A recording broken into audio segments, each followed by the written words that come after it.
Hello and welcome to episode 9 of Well Played AU. I'm your host Bluetongue from around Sydney, Australia. I'm also joined by our host, hollering in from the hills. We have Harrow. How are you doing, Harrow? Pretty well, thanks, Bluetongue. I've been binge reading Y the Last Man, started watching Jessica Jones, and because I'm a glutton for punishment, I recently rewatched all of Ruby. How are you doing? I'm doing good. I killed Archimon this week in WoW, which is the final boss for the Warlords of Draenor expansion. On heroic, mind you, as well, not just normal. So that was a fairly lengthy achievement and fairly lengthy undertaking. It was a little bit less than satisfying in that they had just buffed all the characters, basically. They'd just given everyone basically 10 item levels and went, here, have another go at it. And suddenly, I imagine a whole bunch of people killed him for the first time this week. Okay, we'd been working on him for weeks up until now, kind of thing. And sort of learning the fight and trying to get everything together. And yeah, it's very, very tough. It's very challenging. So why the buff? Don't they usually do that just as a new patch is about to drop? No. So the buff, I suspect, is a leg up for the people who are struggling. And all the people who are super competitive have already defeated him by now. So we're probably on the tail end of super competitive. And yeah, so everyone else it gives people a reason to come back to the game and to keep doing the content that they've released so far and all that sort of stuff while they finish up with Legion.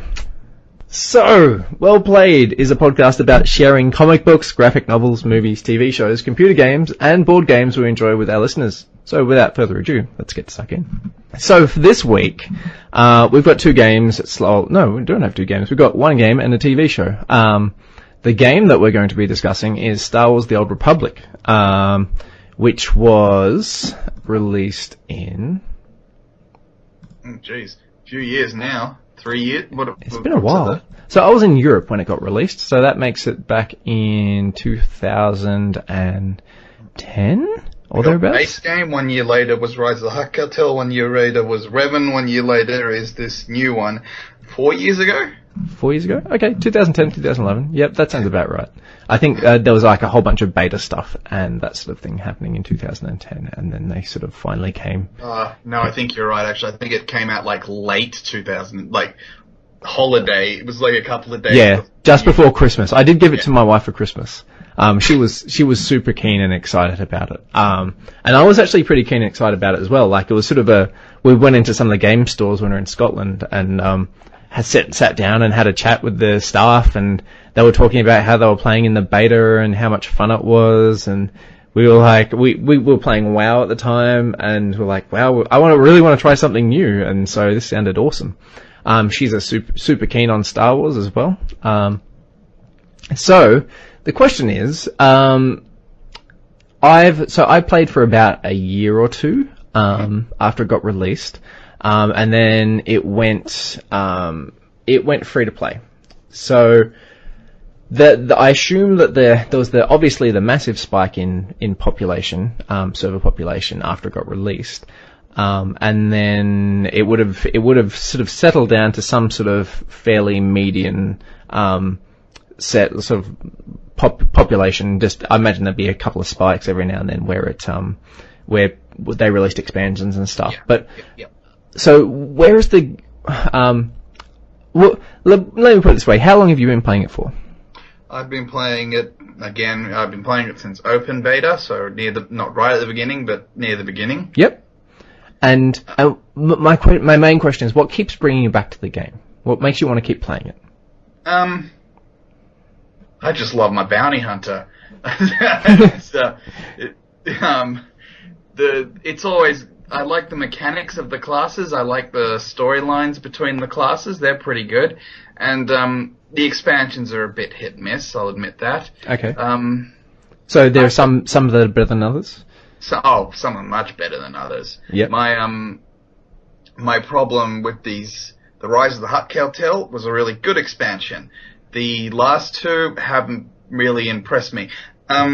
You played it for a year, so I'm guessing you played a Republic turn through and an Imp turn through. Yeah, no. So I played a significant chunk of an Imperial toon, mostly Bounty Hunter. Good choice, yep. And then I did what I do best, which is start playing other classes. And I'm like, I just want to get to try this one, and this one, and this one. And I played, I think, a light side, what's the Jedi that can go stealth, that has the double-ended lightsaber? Oh, Consular. I'm not sure it's a consular. He's sort of lightly armored and does heavy melee damage kind of thing. It's a consular as the class, and the subclass I believe you're describing is a shadow? Yeah, that sounds exactly right, yeah. So, yeah, I played him to, I think, not a super high level. Like, I think I got him like mid-20s or something like that. I'd tell you right now exactly what level he was, except I still have another 775 megabytes of a patch to download. Yes. So, the size of this game. Yes, it is so big. And like prohibitively big. Like each time I go back to play it, I'm like, oh, I need to patch it again. Oh, another few gigabytes of download. It really is. I've got some friends that are Mac users, and believe me, I'm surprised I'm friends with Mac users sometimes, and they can't play it because they can't put aside that much hard drive space to boot camp, because Macs don't come with an abundance of hard drive space to begin with. Awesome. You play a bounty hunter mainly? Mainly the good old bounty hunter, yes. Yep. And I gather that the storyline really draws you all the way through that character class. From go to woe kind of thing, you get sucked in by that storyline and sort of dragged along to the end of the into the end game. Is that about right? No, for the bounty hunter, the thing that just keeps me coming back to him is I just love his mechanics. Okay. Whoever invented what subclass of bounty hunter are you? Advanced prototype, so the tank. Okay, sure. Yep. So whoever invented ranged tanking needs a freaking medal. It's so much fun. Wow, okay. Yeah. Just, draw them, jump to your foe with the rocket pack, douse everything with your flamethrower to hold group threat, or maybe death from above for an AoE pull. Something's going away, you've got 2 taunts, and then my favorite, the grapple. So just pull something into you and then do a rocket pack punch to build up a whole bunch of threat. Mechanics are fantastic. See, that was actually, I think, the exact same class as what I was leveling up as. Is leveling up with that class / subclass advisable?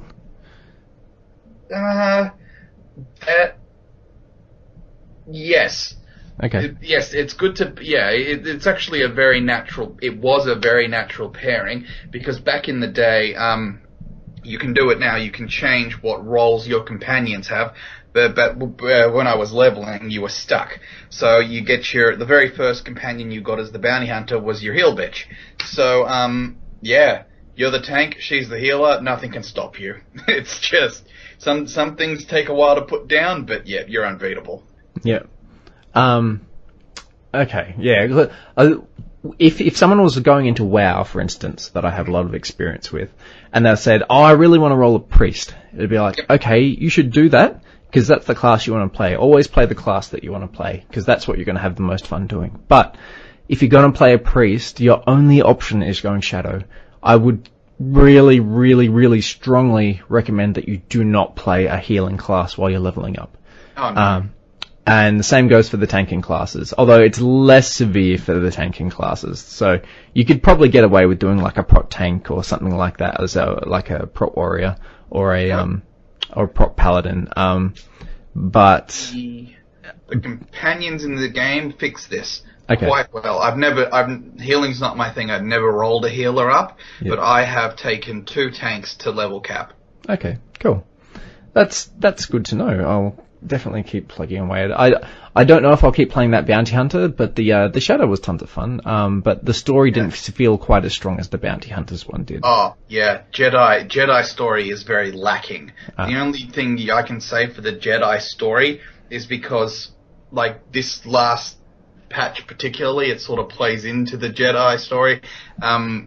The books and the comics and the other stuff they've released over the years plays into a Jedi Knight story. Those characters are your companions, or they pop up again. So if you want to get the full Old Republic experience, you've got to play a Jedi Knight. But it's a really vanilla storyline, in my opinion. You go, oh, there's a Sith Lord. If I'm bad, I'd kill him. If I'm good, I'd turn him. Oh, another Sith Lord I got to chase down. Same choice. Oh, it's another Sith Lord. Yeah, there. Okay. Yep. I do not like the Jedi Knight storyline.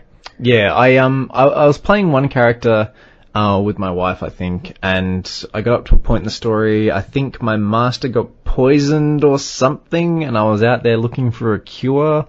Yep. Yeah, that was about as far as that character got. I also was stalling a little bit on the drawn out nature of the leveling up at that stage of the game. I don't know if it's still the case.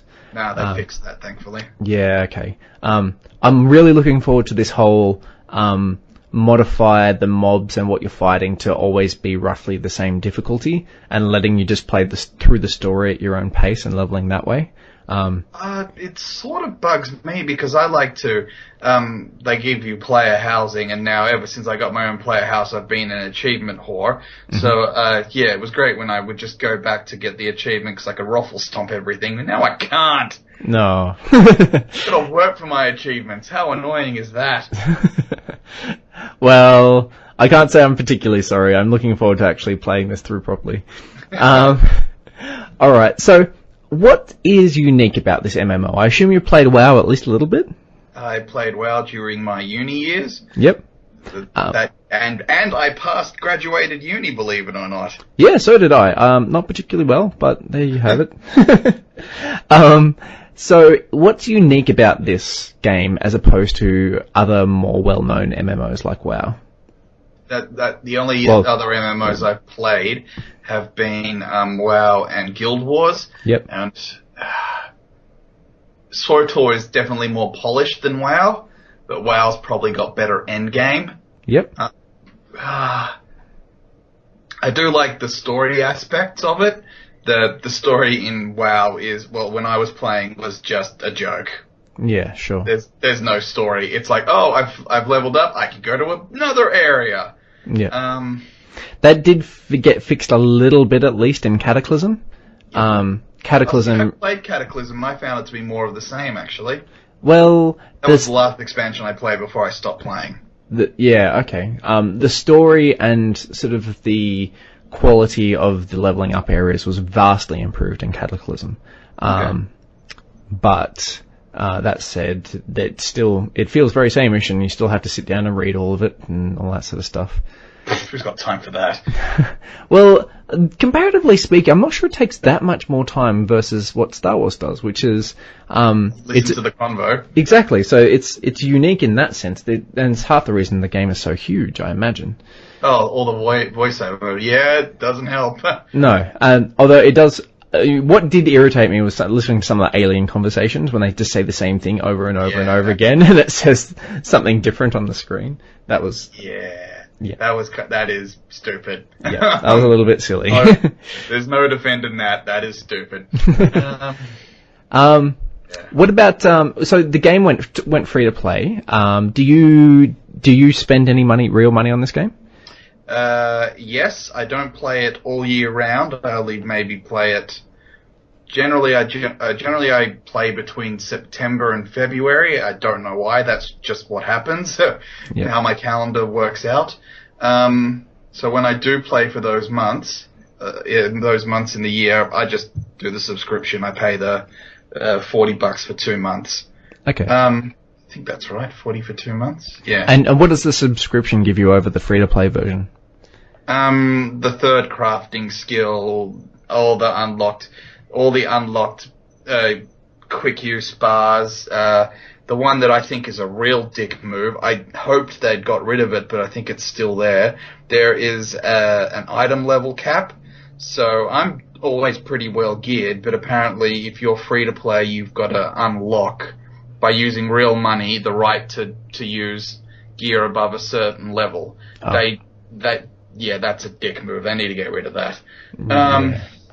I can understand them wanting you to pay to unlock, say, raiding, or maybe even some high 5-man dungeons, like just give you a couple to sort of whet your appetite and then go, well, if you want to keep playing, then you should pay some money. That's fine, I get that. But I assume that you may have to pay to unlock items that you would pick up in the course of normal questing. Is that? No. No? You can pick up anything and everything, I believe. You just can't, but unless you've unlocked or paid or you're a subscriber, there's some stuff you can't use. You can't put on. Yeah, okay. And that stuff that you can't put on doesn't just come from, say, raiding content and stuff. It comes from all over the place and questing and all that sort of stuff. It's a good question. I believe it would come in like the last boss in a hard mode flashpoint. Okay. So yeah, that stuff you would need to be unlocked to equip it. Yeah, pretty end game content at least. Yeah. Yeah, okay, that's not so bad. Now, is there anything else in this game that you find particularly appealing? I know most MMOs have player housing, but I kind of like my little player house because like I said, I've gone achievement whore. Mm-hmm. Do you get little trophies and stuff in the course? Yep. I've got all the little trophies, all the little banners from the events. When I've got full reputation with something, I'll just put something in my corridor to say, "Hey, look at this, huh?" Yeah. I have too much time on my hands. At the moment. So there's the whole legacy system. Yes. In this game, and that, I assume, is part of this whole achievement system. And yes, all achievements are tied to your legacy. Okay. And the legacy lets you unlock different classes with different race combos and stuff like that. Is that true? Half truth. Okay. If my very first toon, my good old bounty hunter, was a Zabrak. Mm-hmm. Now that is a species you can get on both sides, except they look radically different. If on the Imperial side, a Zabrak is Darth based on Darth Maul. Yep. On the Republic side, Zabrak just looks like a sickly human with horns. They don't look that good. Yes. Yep. So I could roll it from the very beginning. I could have rolled a Republic Zabrak, or because I have leveled up the Zabrak on the Imperial side, I can roll an Imperial-looking Zabrak now on the Republic side. Okay. Cool. So there's that. Is there anything else that the legacy system gives you? Gives you presence. That's a big one. They've redone companions massively. Presence is now a big deal with how good they are in a fight. Yep. So whenever you complete a companion side quest, you get presence. Whenever you finish a 1 to 50 story on a class, you get presence, and then there are other presence global unlocks on the planets you can find, which goes across the whole legacy. So yes, I've done 6 of the 8 classes and six of the 8 classes, and I've unlocked full conversations with most of them. So plus all the legacy unlocks you find on the planet. So I have a crap ton of presence. Okay, My sure. companions can be veritable powerhouses. So, I remember one unique thing about this game, and that was like these mystery boxes that you found around the place that would give you permanent stat increases. Yep, that's one of the presents is one of them. Yep. Okay, sure. And so playing through the game, it was massively in your interest to find these boxes and open them, because it's a permanent stat increase. Yep. That's clearly important, as you only have to do it once, and then suddenly your character is just always going to be better. Yep. Those are still in the game? Yes. Okay, and are they sensibly set out? They're actually a lot of them are really hard to find. Okay. I'd say they're a bit too hard at times. Yeah, I remember watching a video. I think there was like a +5 to all stats one. I watched Really? it, I think so. Okay. I might be wrong, but these guys had to take like a 5-man group and do this crazy stuff to actually get to it. It was absolutely nuts, of like kept on like pulling each other up into a certain area, and then they had to sort of launch each other somehow, and all sorts of crazy shenanigans to actually get to this particular thing. Datacron. Yeah, Datacron, that's the one. Yeah. I there are similar things in WildStar, but all they unlock is a little bit of story. And I kind of want it to be a little bit more important than that, because it's really fun to go and find these things.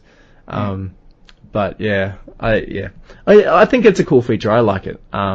Even if it punishes some of the newer high-end players kind of thing. Sort of gives you encouragement to sort of go out and fully explore the world and make sure you've picked up all these Datacrons and stuff. Yeah. So can you tell me about the events in the game? That's another reason why I go back. I actually really enjoy some of the events, because my main is a bounty hunter. Whenever the Bounty Brokers Association event rolls by, I'm sure to get in there and start killing things. I've got, blow my own horn. I've unlocked all... You blow your own what? Blow my own horn here. I've unlocked all the Bounty Hunter the Bounty Hunter Association achievements. I've killed every contract or captured every contract. So I really enjoy the Bounty Hunter one. The Rat Ghoul one was okay. They had a mini raid, which was actually a lot of fun. Just something once a week that wasn't that hard, but was just fun. Yeah. The boss didn't have any challenging mechanics, just a crap ton of health, and he would always spawn mini ones, so you'd be doing this in 20-man, and then, the minis spawn and you just see the heavens open up and rain doom and destruction on the ads while everyone else is wailing on the boss still. That was a lot of fun. What else? So the Gree was fun. The Gree event. Okay, what's that? Just there's a PvP. Well, it's not even PvP. There's an end game planet called Ilum, and then there's just a whole bunch of random quests around. And it's also can be, if you're on a PvP server, it's also a very heavy PvP area. Okay. So yeah, a lot of stuff and you can get tricked into going into PvP because both sides are in this decent size, not that big, but a smaller area with ads. So whenever you use AoE, some jerk runs in with his PvP flagged on, and then you're flagged for the next 15 minutes. Okay, sure. Yeah. The PvP brings me to another point. I remember when I started playing, I think the Consular Caster, the one that had the healing and a bit of range DPS, was ridiculously overpowered in PvP. They were just gods, and no one else could possibly hope to defeat them. Is that still the case? Have they at least remedied the class balance somewhat since I played? I recently did some PvP because I had to. I'm not a big PvPer, and the ones that piss me off are the gunslingers and the snipers.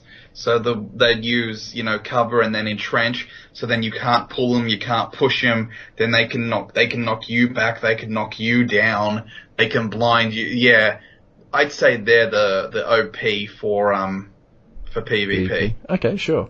Now, is there like a reflection of the different classes from side to side? So we're just talking about the bounty hunters. Obviously, the rebels don't have any of those. They have, they have the trooper. The troopers, okay, yep. And they've got another non-force using class, which I also can't remember. Smuggler, that's the one.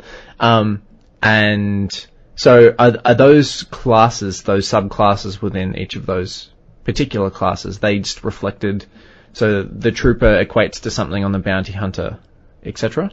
Yeah. There's the I forget, the mercenary. The mercenary bounty hunter is the equivalent of a gunnery trooper, and then a Sith juggernaut is the equivalent of a Jedi sentinel. Okay, sure. Yeah. So everything's perfectly balanced there because the classes they're exactly mirrors the of each other. Yeah, sure. Awesome. I remember that was like a little bit of a sore point in WoW towards the start when the paladins were only Alliance and the shamans were only Horde. and the shamans were ridiculously overpowered with their frost shock and their self-res and all the other shenanigans they got up to. I remember my shaman. Yeah. Alright. So, I'm looking forward to actually playing this again. This will be good. I still have another 205 meg to download, so eventually I might actually get to play this game. Yeah. In the meantime, shall we move on? You remember what server you're on? I don't at all. Mm-hmm. Yeah, let me know. I'm wondering if we're on the same one. Yeah. I know a lot of my I had a few characters across different servers and they all got merged onto the one thing. Yep. The other thing I noticed was that as well, because I used to be obviously pay to play, so I had tons of characters because I wanted to try all the different classes and stuff like that, see what kind of suited me. And then when I went back in with free to play, I wanted to roll a new character to start from scratch.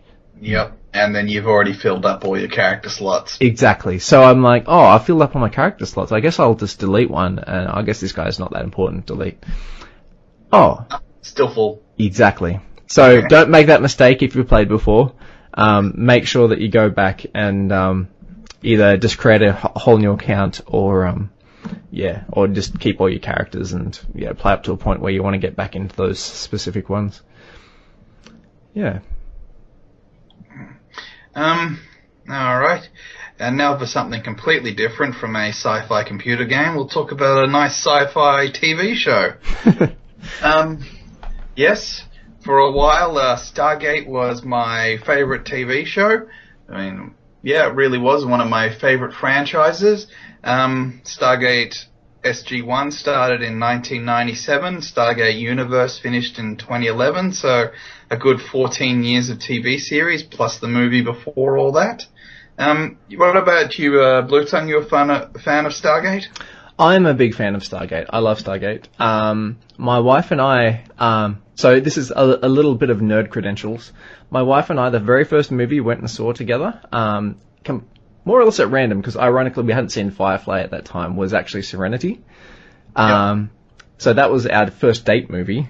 And then we then proceeded to watch all of SG-1 over our subsequent dating period, and Atlantis following shortly thereafter, and Universe thereafter again. So yeah, I'm a really big fan of the Stargate series. I've enjoyed it, and I've watched it in its completion.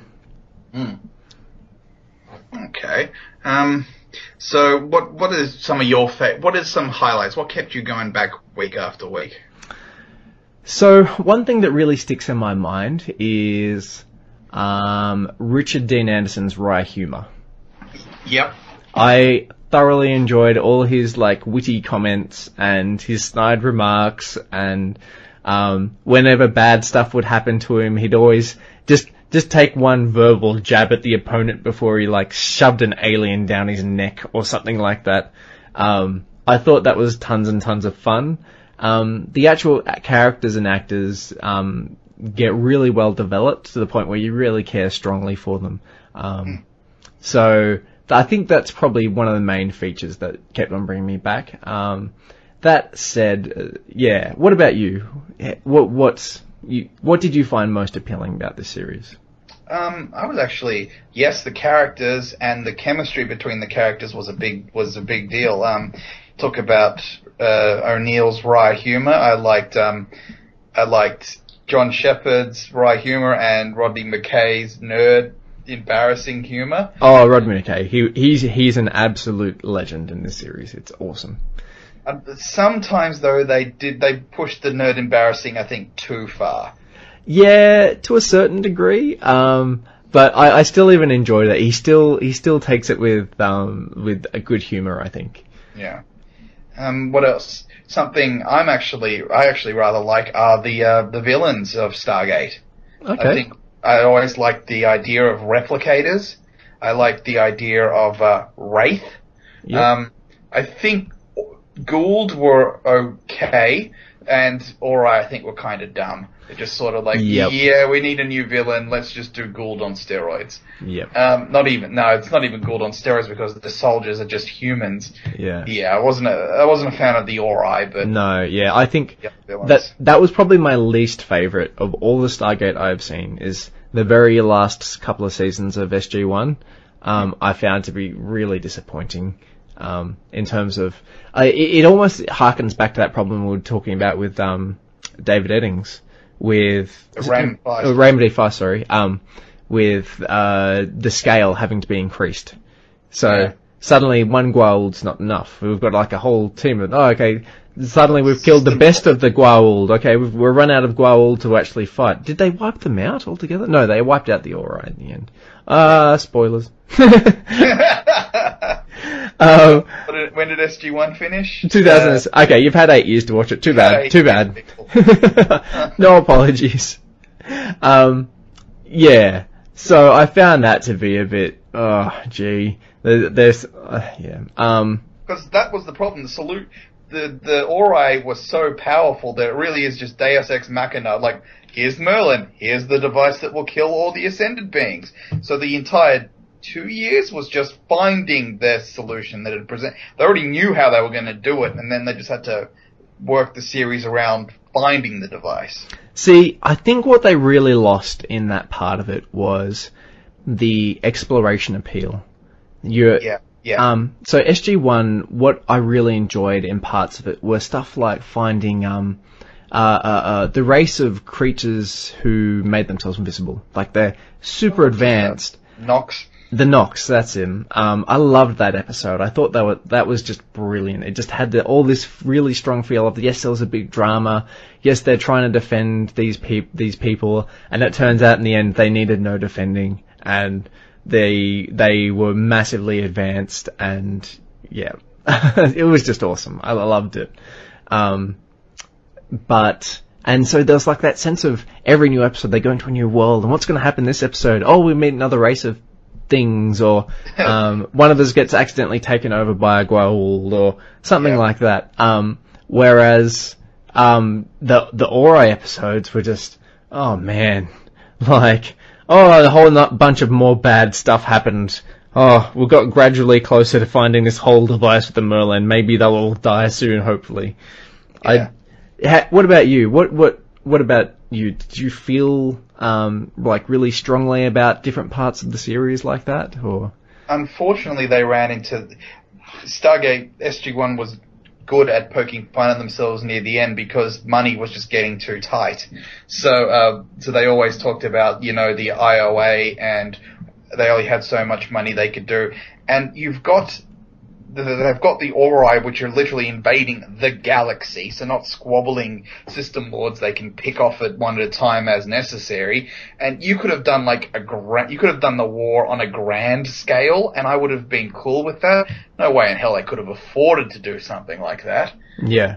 That I would have enjoyed the Ori more if it had been more of a galactic. Yeah, because that was the thing that pissed me off, actually. We've got this threat of the Ori, but fighting them is too expensive to make. So, let's go after these smugglers, the Lucian Alliance. They're a problem, right? Yeah. It's like, really? Are they actually a problem versus what we're looking at here? Yes, they're drug These guys are sort of wiping out planets, guys. Yeah, yes, drug dealers are bad, but these people, the Ori, commit genocide. On a galactic scale. Yeah. Yeah. Okay. So, moving on from SG-1. So, I feel SG-1 sort of hit its peak around Anubis. Yes, and the big showdown with Anubis, and loved it to bits. Several of them. Yep. Okay, the latter of the showdown with Anubis. And then when they started rebooting it felt like a reboot. Like they reformed the team. There was only a couple of the original members still in it, and then it started really going downhill from that point onwards. So that at that point, conveniently, we had Atlantis to watch as well. Now, I am actually a huge fan of Atlantis. I found the characters to be just as likable as the original SG-1 series. How did you feel about it? Yeah, I rather enjoyed Atlantis. Good. Just the setting itself in this ancient city was awesome. I actually I rather like the Wraith. I thought they were good villains. I liked the chemistry between all the members of the team. That was really good.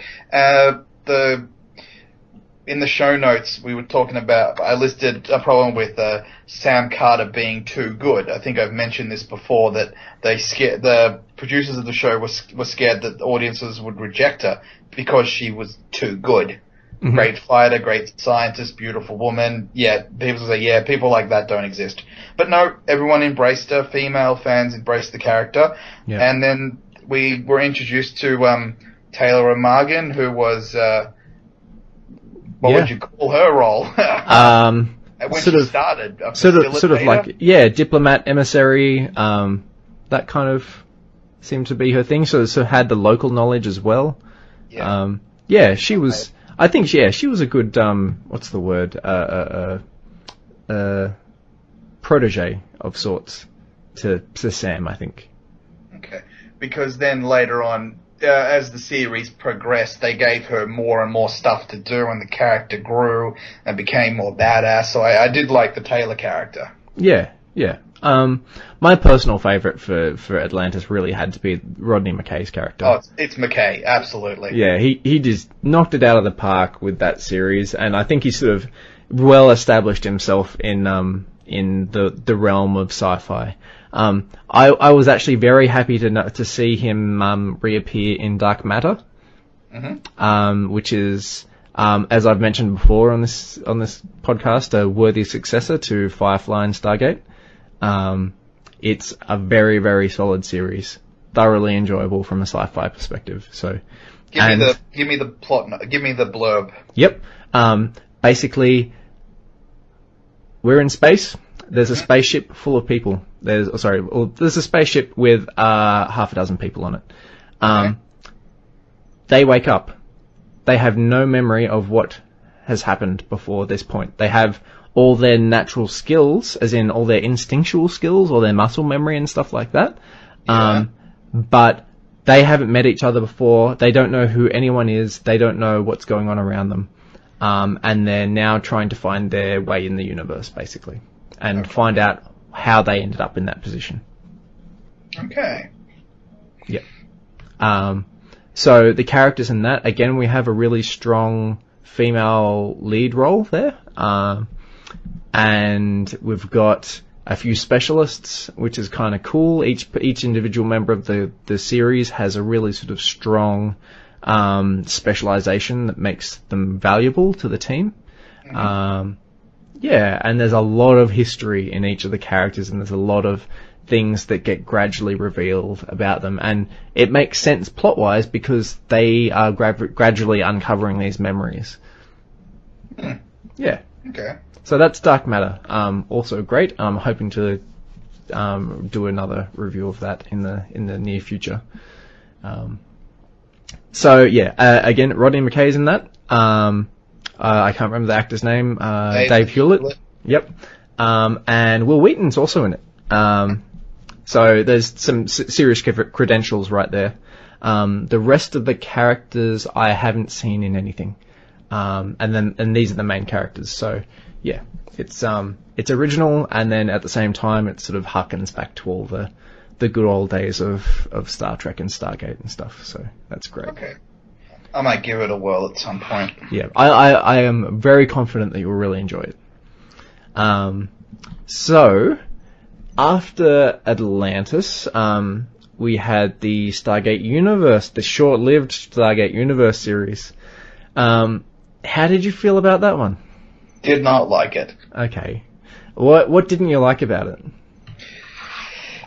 Because what you were saying earlier about, this was Stargate was at its best when it was like this sci-fi exploration show, which then also had really good characters.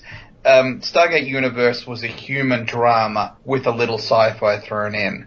And I was not interested in the drama at all. I do not care your wife is cheating on you back on Earth. I do not care your ex-boyfriend is now dating your best friend. I do not care that your abusive father is in jail. You are stranded in the middle of a ship, stranded on the ship in the middle of nowhere. You have no idea what's going on. You haven't explored the entire ship. You don't know where you're going, and we keep going back to Earth for shit I don't care about. Okay. Those are all very valid points, I think, upon reflection. Those are also not the points that I retained from the series. So, I actually quite enjoyed Stargate Universe. I will admit, I didn't enjoy all of it. I remember the start of it being quite a chore to get through. Now, did you watch it in its completion? Yeah, I watched both seasons. Okay, sure.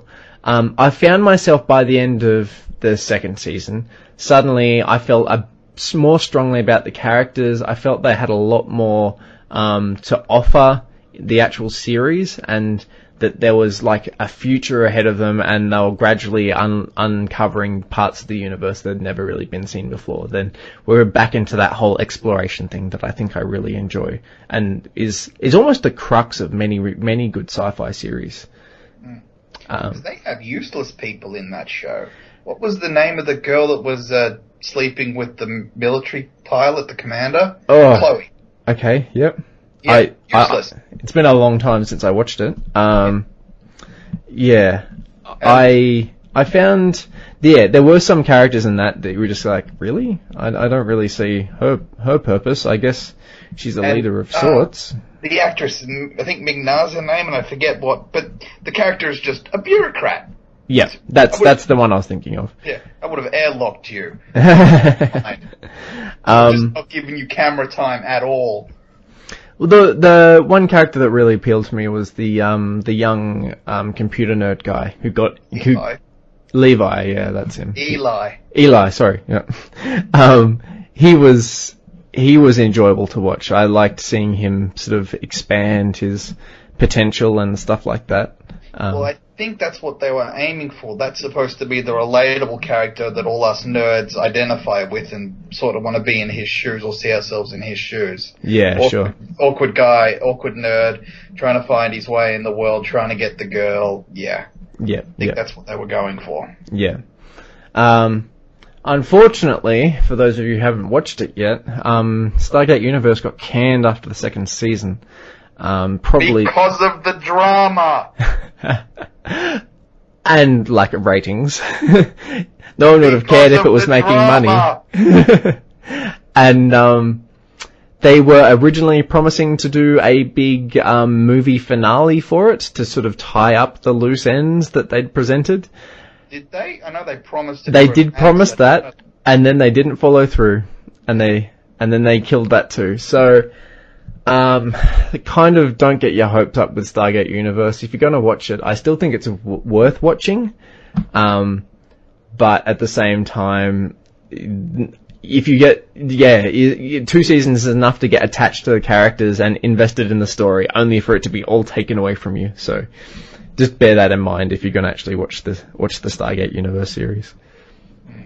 See, I know this is of no interest to you, but they were supposed to do a Stargate Atlantis movie, which was canned. So a few years ago now, they did the Stargate Atlantis Legacy series. I think it was 7 books, which just sort of tied up they're not bad. They sort of tied up the whole storyline because... Are we talking, comic books or, novels? No, ebooks.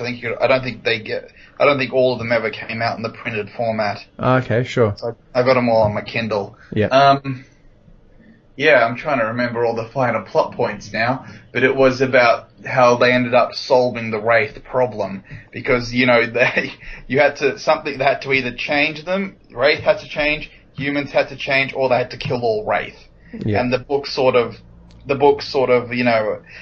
came at the Wraith problem from different angles and stuff like that. And then there was a whole thing with tensions between the Jedi. And so the books were very political and science heavy. So you have Ronan and Dax that had nothing to do. It's actually Paul Ronan was only mentioned in passing. He didn't have anything to do. Yeah, sure. I do remember one of my favourite episodes from Atlantis was an episode called Poison the Well. I can't remember that one. Oh, yeah, the Hoffman virus, yeah. Yeah, where they start approaching it not from the military perspective, but the, okay, well, what if they don't have any food anymore perspective. Yeah. I thought that was quite clever. A really sort of original way to sort of go at the traditional problem of a vastly superior military force. So, aside from that, what else do we have here? How did you feel about Atlantis versus SG-1? Which series did you enjoy more?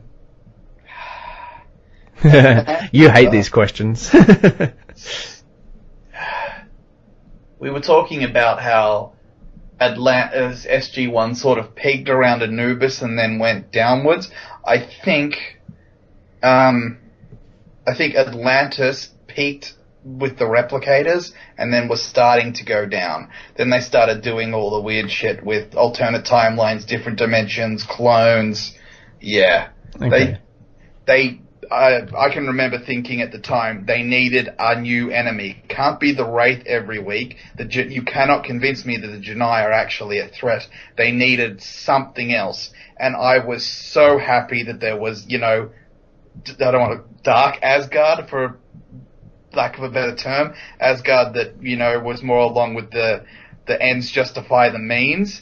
And I'm like, yes, that is exactly the enemy we need. Mm-hmm. More technologically advanced, but not so numerous, and they've got to work in the shadows so the Wraith don't spank them. It would have been great if we'd gotten a season 6 of Atlantis, if we could have seen Asgard and Wraith as problems. Asgard were always some of the most fun characters from SG-1. Yeah. When it's sort of like, everything has really gone to hell now. Oh, the Asgard came in and saved the day. God bless them. I gotta love those guys. Yeah. The Thor and the Asgard, yep. Awesome fun. Okay. Now... So do you agree with, besides the Wraith, that Atlantis didn't really have villains? Wraith and Replicators. But even they just copied that from SG-1. So they had there was a big finale with the Genii. I remember that one. And when they basically almost take over the station and stuff like that. Yep. Look, I was fairly happy with where it was. Invariably, a lot of their exploration sort of ended up resulting in, we uncovered this new human settlement. Oh, they're all out to kill us again. Or they're here to just, take our technology, or they're here to do something else bad to us. Doesn't that actually work? Because what you're describing is the explorations, the strong point of Stargate, but now there's the logical flaw. All the good stuff is back on Atlantis. They're only really going out there looking for power sources. Yeah, that's very true. Like, the best of what they're going to find is already there, and now they just need to try and complete the puzzle, as it were, to sort of actually become the dominant force in that galaxy. Yeah, look, I've forgotten what the original question was. You just prod my memory. I can't remember, sorry. That's alright. Look, yeah, so I really enjoyed where the Stargate Atlantis universe went to. That's right. I prefer Atlantis or SG-1, that's the question. Yeah, pretty much. And I felt it peaked, and then they just tied up all the loose ends. And I feel like that was a real strength to the actual series to make it so much more enjoyable. There was enough of it there for me to enjoy and get invested in the characters, but not too much for it to start going stale and then for the writers to run out of ideas and stuff like that. That's what I felt was the really good strength of Atlantis versus SG-1, where there's a lot of inter-character dialogue and a lot of banter between the characters, which was tons of fun, but without a really strong plot to back it up, it started to sort of get very old very quickly. So I have heard that there is going to be a reboot of the original SG-1 movie. Yeah, not SG-1, just Stargate. Apologies. Yes. Okay. So the original Stargate movie with starring Kurt Russell and James Spader. All hail James Spader. All hail James Spader. Okay. Now, how do you feel about this idea of rebooting the original movie? I love the idea of coming at it from a different perspective. The idea of a Stargate is brilliant. Being able to master this device and go wherever you need. Movies, I'm not quite so sure about doing it in movie format, because that's what I loved about the series was, yep, we're gathering technology. Oh, look at this, we've mastered fighters. We can have space fighters now. Oh, we've mastered shielding. Oh, we've mastered Naquita power. Oh, we can make capital class ships now. They're not going to be able to do that in the movies. Yep. It'll be, here's a really big bad guy. We've got machine guns. What are we going to do? Okay, guys, there's a problem. They've got shields. We don't. I feel like okay. Let me make one point before I start talking, and that is, I'm actually sick of reboots now. I've had enough. Thank you. Spider-Man, too many times. Batman reboot was good. Superman reboot wasn't so good. Many reboots. RoboCop reboot, not that great. Like, I could go on. Reboot is amazing. Sorry? The Dread reboot is amazing. Oh, I haven't actually watched that one. Yeah, that's your homework. Watch Dread. Watch Dread. Oh, do you want me to watch Dread or Ruby? I can't watch both. Ruby. Watch Ruby. So, yeah, okay. So, with that preface, I'm not a fan of this idea. Okay. Don't get me wrong, I really want to see more Stargate. I would love to see another season of something new and original in Stargate. Just throwing this as an idea out there, what if the Russians found a Stargate back in, like, pre-SG-1 time? As in they're digging an oil well and they find a Stargate, so they start going out and exploring. And they start going out to try and, like, meet new worlds and explore the universe. And it all goes very pear-shaped for them, and they ultimately end up where we see them in history. So the Soviet Union collapsed because they were funding an intergalactic war? In part. Or they got corrupted by Gwawuld people, like, infesting their leaders and stuff like that. Maybe. Something, I'm going to pretend to be my slightly racist father for a second. Something that the Stargate series had going for it was the humanity. You know, O'Neill used to say, you know, this is why we're the good guys. Yeah, I'm not saying Russians are evil or anything like that, but it's going to have I think the Russian military would have a different mindset to the American military. Just like, oh, those civilians are in the way. Oh, well, it's not Earth. No one's going to give us any trouble for it. Yeah, that's cool. I get that. But that's the same reason why it goes pear-shaped for them, and they don't come out of it any better. Okay. It's just an idea. Anyway, I would love to see something like that.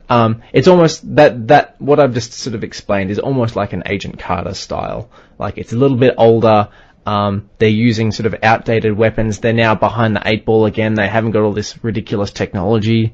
And they are now going across the universe again and, yeah, trying to figure out what's what.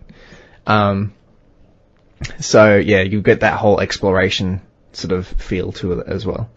I think that'd be kind of cool. That said, so that's what I would like to see. Instead, we're getting a trilogy of the original Stargate movie, which we already have the rough plot to, and we'll know what the conclusion more or less is. Oh, gee. Yep. See, maybe Stargate, the first movie, is like the original one. Here's a problem, we're behind the 8 ball, and we somehow triumph. And then if movie 2 is, 5-10 years later, I'm not talking when it was released, just in the story, it's been a number of years, and now humanity has been thoroughly spanked. We're on the brink of collapse and extinction, and it's not the Stargate program's not a secret, and we've gone from saving some other world to saving our own. Maybe that I'd like to see that. Yep. We've never seen a public Stargate program. Okay. Yeah, sure. That's almost what Universe felt a little bit like, of this whole, there's a lot of public influence over what is happening, and nothing works quite as smoothly as it did under the military. That's because they took bureaucrats with them. They didn't know what they were going to find. They might have needed those bureaucrats. A friend of mine sent me a link today to the new Zootopia trailer. So they have to go to the DMV, and every animal working in the DMV is a sloth. It's hilarious. Yeah. Okay, I get that totally. Yeah, so... Yep. What were we talking about? Taking bureaucrats into space. Yep. There is some merit behind doing that. So there was at least the original character from Stargate Atlantis, the original leader, was a bureaucrat and like a civilian oversight who was trying to sort of please all the parties at the same time, but never really felt like I personally never really felt like she brought a great deal to the table, especially when she then got superseded by Sam Carter, and yeah. Oh, that actually reminds me, that's one of the other things that happens in the Stargate Atlantis books I was telling you about. So when the series ends, Atlantis is in San Francisco, I think? Okay. Yep. And so at this point, the people of the Atlantis expedition is going, no, we have to go back to fight the Wraith, otherwise we'll be fighting the Wraith here. And then, so the civilian oversight's like, no, let's just keep Atlantis here and we'll learn everything we can, and other galaxy be damned. And so the American military goes, okay, we'll take control of Atlantis then. And then the civilian oversight goes, what? If it stays, the American military controls it? Send Atlantis back! We don't need it anymore! So, yeah, that was actually pretty good. That's amusing. Yeah. Yeah, I think I'll have to sit down and read those books. I'll throw them onto my list of things. Are they expensive, or...? Nah. Okay. $2 a pop, $3 a pop. Fantastic. All right. Are they well written? Is another good question. Like, is it something I'm going to come out as satisfied, or am I going to feel a little bit? They're, the science and the politics side is written well, but there are a couple of big space confrontations. Those aren't written well. Yeah, I think it takes some unique writing skills to be able to express combat and space combat in interesting ways. Yes, if you know anyone that can do good space combat books with capital ships and carriers and all the bells and whistles, please let me know. I'd love to read a series like that. The author that springs to mind, one who has a very good knack for doing combat, is Feist. He does a great job. Really? I wasn't aware of his sci-fi series. Not talking about sci-fi, I'm just talking about combat in general. Just lots of things happening very quickly in an exciting way. He does it really well. That's why I think you'll like Serpent War? I think you'll like Serpent War, because a lot of it is they know that the enemy is coming, so they're fortifying. They fortify Krondor, they fortify the cities from it, they destroy highways, they set up traps, ambush, but yeah, it goes into a lot of siegecraft. No, Siege is a city. This was sort of like attrition tactics here, trying to bleed the enemy before they get to Sethenon. Yeah, sure. Yeah, it's pretty good. Yeah. So yeah, there are some authors. Matthew Riley is another one that does combat in an exciting way. He writes what I like to think of as the shiny American version of like Special Forces combat movies in novel form. So think of an almost cheesy, ridiculous Special Forces movie like Michael Bay's making it. Yep. Yep, exactly. Now put it in a novel. That's Matthew Riley. Okay. Yeah, like I remember at one point a guy gets his head bitten off by a killer whale. Seems very unreasonable. Yeah, exactly. So yeah, there are some authors out there that can do a really good job of it. It's just they sometimes struggle in other areas as well. Yeah. Alright, so there's also a few bits and pieces of Stargate that's popped up over the years and unfortunately never seen the light of day. So we had Stargate Worlds at one point. That was a MMO that was in development based in the Stargate universe. Yep. It's canonized as well. Sorry, it's canonized. It was going to be, yeah. Oh, okay. So people could have like contributed to the Stargate universe by playing the game and stuff. No? No. Just that what's happening in this game has happened in the TV universe or is happening in the TV universe. Yep. That's why I was actually really excited when, that was the good thing I actually liked about the Ori when the game was still in development. Like, yep, I'll actually get to go out and fight an army of Ori followers. Sweet. Okay. Not to be. No. Didn't eventuate, alas. There was another first-person shooter style Stargate game that was in development a few years ago as well, and that More than a few now. Yeah, that never saw the light of day either, which was disappointing. That had like voice acting from the actual actors and stuff like that in it, and all sorts of stuff that had been prepared, and just alas. So, well, I guess we just have to pin our hopes on the reboot, and hopefully that spawns a new season of Stargate. I don't think that. No, they won't go. They won't be going into unless these movies make like $1 billion each. We won't be going into television again. There's the potential for it. If they do a good job of them, I think there's always the potential that people want to see another season. Like, that is exactly what happened with Star Trek. Star Trek had sort of reached the end of the line, got rebooted, and then suddenly, oh look, we're looking at another Star Trek season now, so another Star Trek series. They're going to run into the same problem. It'll be about, it costs more to make each year, so it'll be, I fear if they do another TV series, we're talking poverty pack here. Okay.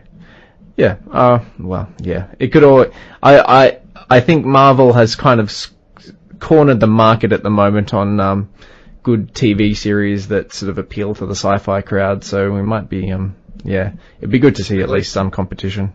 Like what? What is Marvel putting out that appeals to the sci-fi crowd? Well, the sci-fi crowd often lends itself to the comic book crowd, and it lends itself to like the adventure of the actual Marvel universe and stuff like that. You have to admit that there's a lot of crossover. I'm a comic book nerd and I don't watch them, with the exception of Jessica Jones. I don't watch the Marvel shows. Really? So you didn't watch Agent Carter? No, wait, that's a lie. I did my opinion on, I listened to your podcast where you guys praised Agent Carter, and then I was on the podcast and I slammed Agent Carter. And what about Daredevil? Have you watched that? I haven't watched Daredevil. Yeah, okay. I've also got Game of Thrones as well. There's a reason why sci-fi and fantasy are together, put it that way.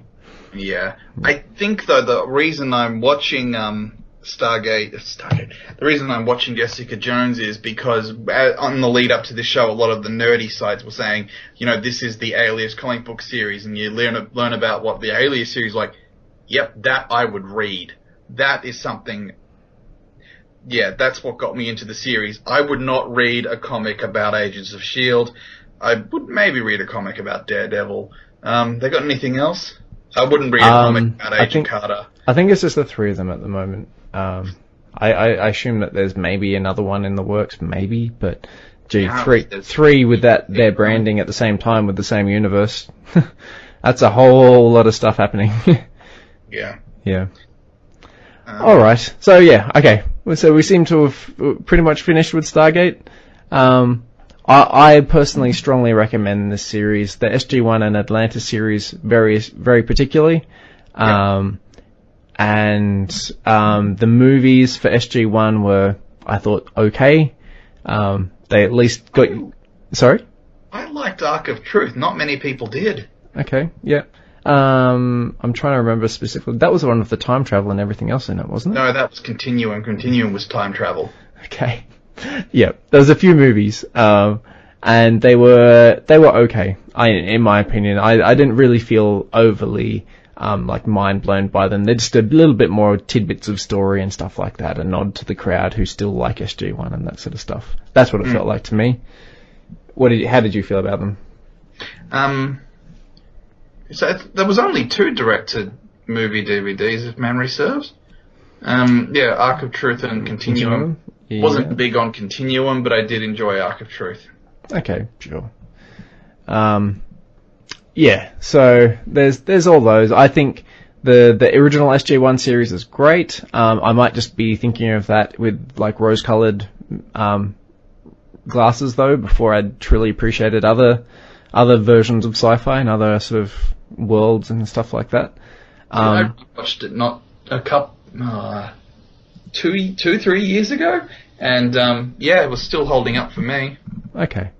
So that's a good recommendation. That it's at least still got a solid story. Some of the graphics are a bit dated and stuff like that, but yeah. I can remember sometimes Tilk's head, what would you call it, prosthetic head thing you'd stick would be upside down. That would always make me giggle. Oh right, that is amusing. It's like the stormtrooper banging his head on the roof thing in Star Wars. Yeah. All right. One of my favourite memories of SG-1 is probably the Groundhog Day episode when they're hitting golf balls into the Stargate. Yes. That was good value. That was like the one a bit more lighthearted as well. The Atlantis episode where they were trying to interrogate O'Neill and just what were you doing in the flooded part of the city? The backstroke. He had his head in my brain. How do you resist that? I like to close my eyes and think of England. Atlantis with O'Neill in it. It's probably one of my favorite parts. Yeah, there's some really good quality stuff in Stargate. It's totally worth your time. So, thanks for joining us this week. We hope you enjoyed us as much as... I hope you enjoyed us. Okay. Thanks for joining us this week. We hope you enjoyed yourselves as much as we have. You can catch us on Twitter at WellPlayedAU and YouTube on the WellPlayedAU channel. You can send us questions, comments, or abuse at wellplayedau@gmail.com. If you really enjoyed the show, please leave us a 5-star review on iTunes. That would be great. And thank you everyone for listening.